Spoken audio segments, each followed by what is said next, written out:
Kondisi geopolitik yang masih memanas di Timur Tengah telah mengganggu perdagangan pupuk urea global yang harus melintasi Selat Hormuz, termasuk pembatasan ekspor oleh Tiongkok dan Rusia sebagai pemasok terbesar di Asia, menjadikan ketahanan pangan global berada dalam risiko tinggi.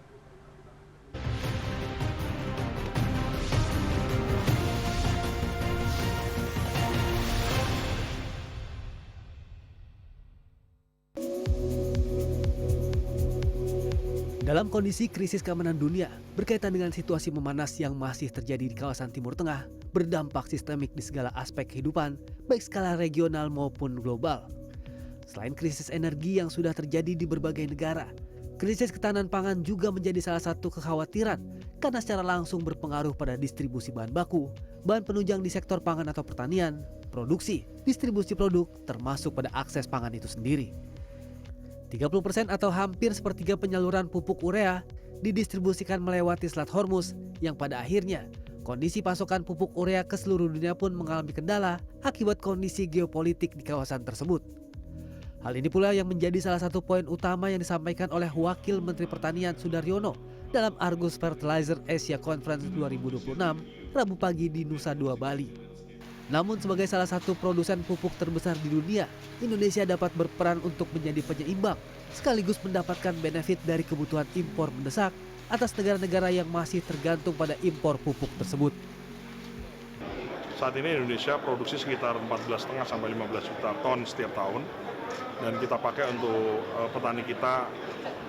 Jadi ada sisa gitu ya, ada sisa produksi yang barangkali bisa kita alokasikan untuk ekspor. Di tahun ini ada 1,5 juta ton, yang 1,5 juta ton ini sekarang banyak diminati atau diminta oleh banyak negara. Beberapa negara sudah, mungkin ada 5-6 negara sudah menghubungi saya, menghubungi Pak Rahmat sebagai dirut, berapapun dia bayar. Ini saya sekali lagi bahwa dengan gangguan ini saya ingin pastikan bahwa kebutuhan pertanian dan pangan kita aman. Dalam acara yang sama, juga ditandatangani Southeast Asia Fertilizer Association, SEAFA, atau Asosiasi Produsen Pupuk ASEAN yang dilakukan oleh Pupuk Indonesia, Brunei Fertilizer Industries BFI, dan Petronas Chemicals Group Berhad asal Malaysia. Jadi kita sudah mengantisipasi kalau nanti terjadi gejolak bagaimana dan apa respon dari produsen pupuk khususnya yang ada di Asia Tenggara, Southeast Asia. Makanya sejak tahun lalu kita berdiskusi secara intensif dengan Brunei Fertilizer Industry dan Petronas Chemical Group. Kita harus membentuk sebuah platform di mana kita bisa melakukan kolaborasi secara lebih intensif, lebih granular.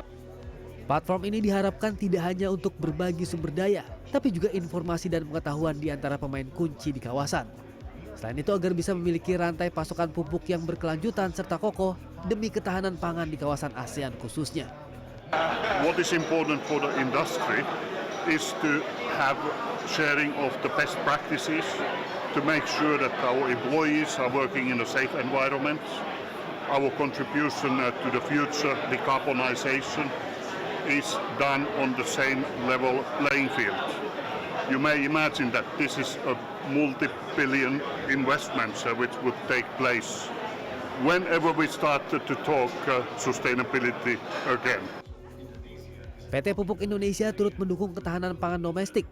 Selain memodernisasi industri pupuk nasional itu sendiri, juga mendukung pembangunan pertanian Indonesia yang berkelanjutan. Program revitalisasi yang sedang berjalan ditujukan agar memberi kontribusi yang signifikan pada perluasan industri hilir, efisiensi operasional, serta ketahanan pangan nasional untuk jangka panjang.